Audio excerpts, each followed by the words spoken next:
Wabarakatuh. Jumpa lagi dengan kita kursus servicelaptop.com. Oke, untuk yang kemarin udah kita bahas mengenai komponen resistor. Untuk selanjutnya kita akan membahas untuk komponen kapasitor.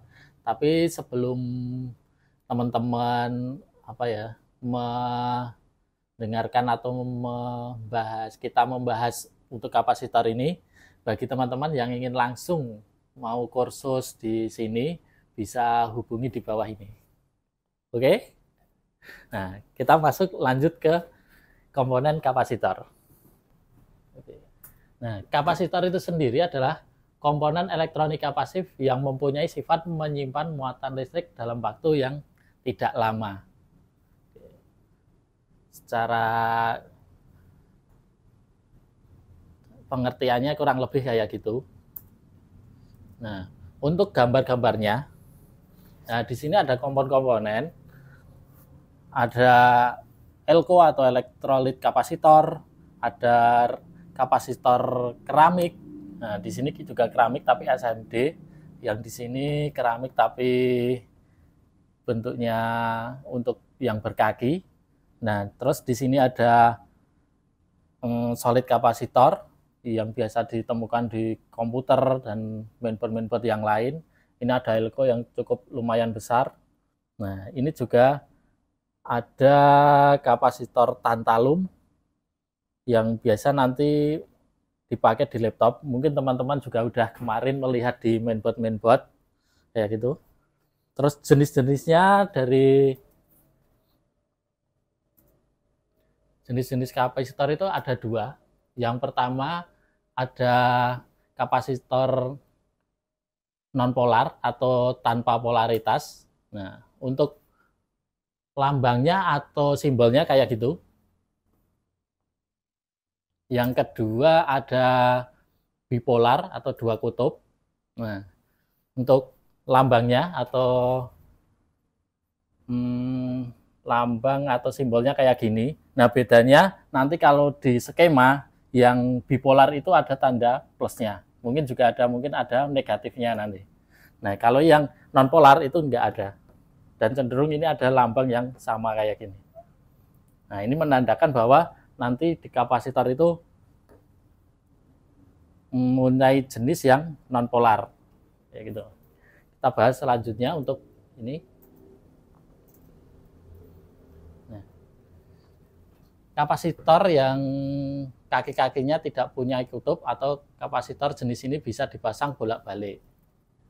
Lanjut, biasanya nilai kapasitor ini kecil, kebanyakan satuan picofarad atau nanofarad. Contoh kapasitor mika, kapasitor keramik, kapasitor kertas, dan kapasitor polyester. Nah, untuk gambarnya kayak gini yang keramik. Nah, ini juga keramik tapi yang model SMD. Terus yang ini ada kapasitor mika, kertas, dan keramik juga di sini. Oke, lanjut untuk yang bipolar. Untuk pengertiannya, kapasitor yang kaki-kakinya mempunyai kutub, yaitu positif dan negatif. Kapasitor jenis ini tidak bisa dipasang bolak-balik, harus sesuai kakinya. Kebanyakan ditemukan dengan nilai yang besar satuannya mikrofarad. Contoh kapasitor elektrolit yang teman-teman udah lihat tadi, atau mungkin udah lihat di mainboard laptop atau komputer. Nah, kayak gini. Nah, ini yang elko, elektrolit kapasitor. Untuk yang laptop zaman sekarang, untuk kapasitor jenis ini udah nggak dipakai. Kalau zaman dulu masih ada yang pakai ini. Nah, yang sekarang kayak gini, kebanyakan kayak gini.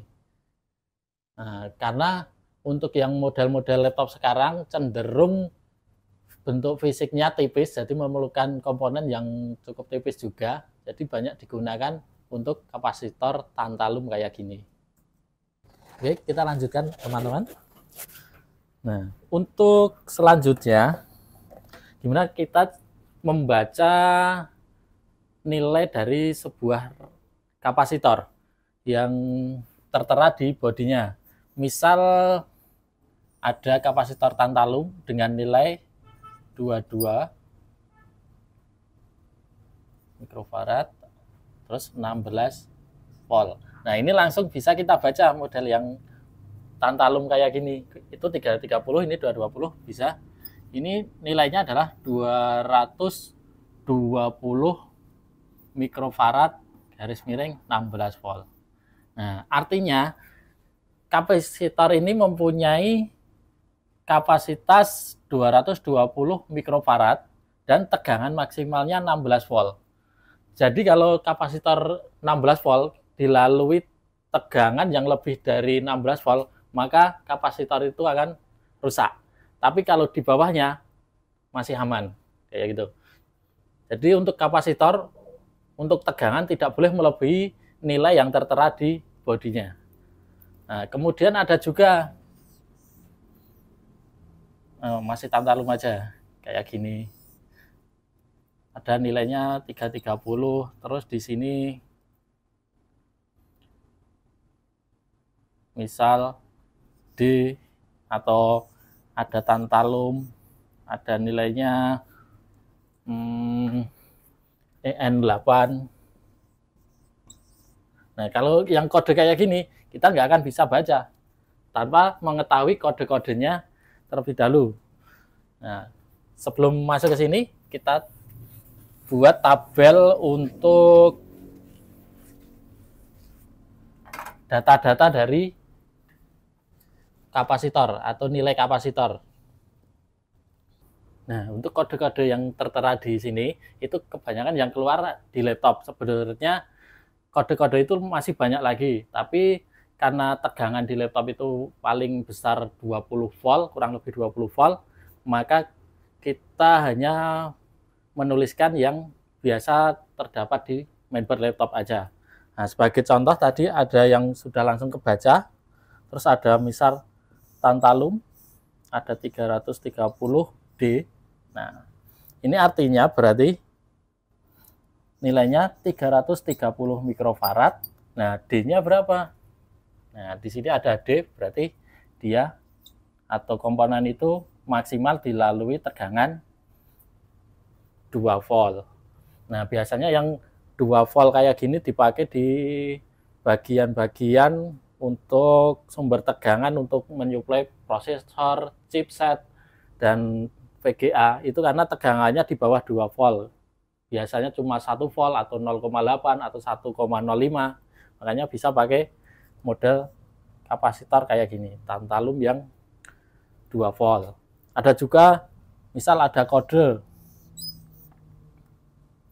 yang tadi EN8.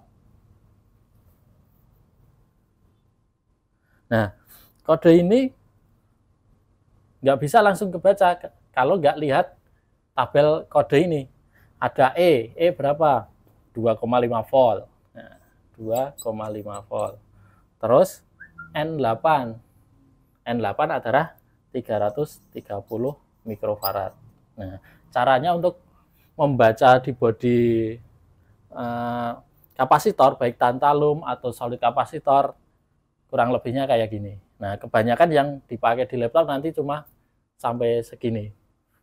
Yang 1000 mikrofarad pun udah jarang, paling cuma 330, 220, 150, 100 itu yang banyak dipakai di laptop.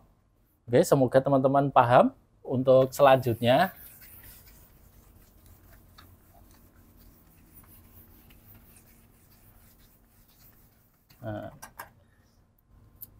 kita bahas mengenai hubungan atau susunan kapasitor dalam rangkaian. Nah, kayak seperti resistor ada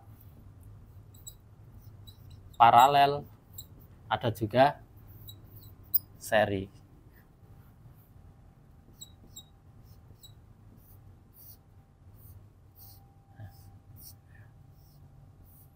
Kalau paralel seperti yang kemarin di resistor, itu kaki-kakinya saling terhubung. Nah, kalau rumusnya paralel itu kebalikan dari resistor. Kalau paralel di sini, kalau di resistor kemarin paralel itu adalah 1 per R total sama dengan 1 per R1 tambah 1 per R2. Nah, kebalikannya kalau kapasitor, kalau di paralel itu malah ditambah. Misal ini C1, C2, berarti C totalnya adalah C1 plus C2. Nah, seri juga akan kebalikan dengan paralel resistor. 1 per C total sama dengan 1 per C1 tambah 1 per C2. Nah, untuk rumusnya kebalikan dari resistor. Nah, kita berikan contoh soal. Misal ada dua kapasitor yang di paralel, masing-masing 4 mikrofarad atau berapa. Nah, sini juga 4. Nah, rumusnya adalah C total C1 plus C2. Nah, tinggal tambahkan saja 4 plus 4. Kemudian dapat mikrofarad. Nah, kalau yang seri 1 per C total sama dengan 1 per C1 4 ditambah 1 per 4 sama dengan C total 1 plus 1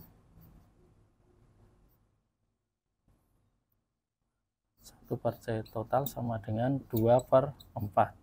Berarti C total sama dengan 4 per 2 sama dengan 2 mikrofarad. Nah, kalau kapasitor di seri itu pasti nilainya akan berkurang atau lebih kecil dari nilai yang paling kecil. Nah, kalau yang paralel itu nilainya akan tambah besar.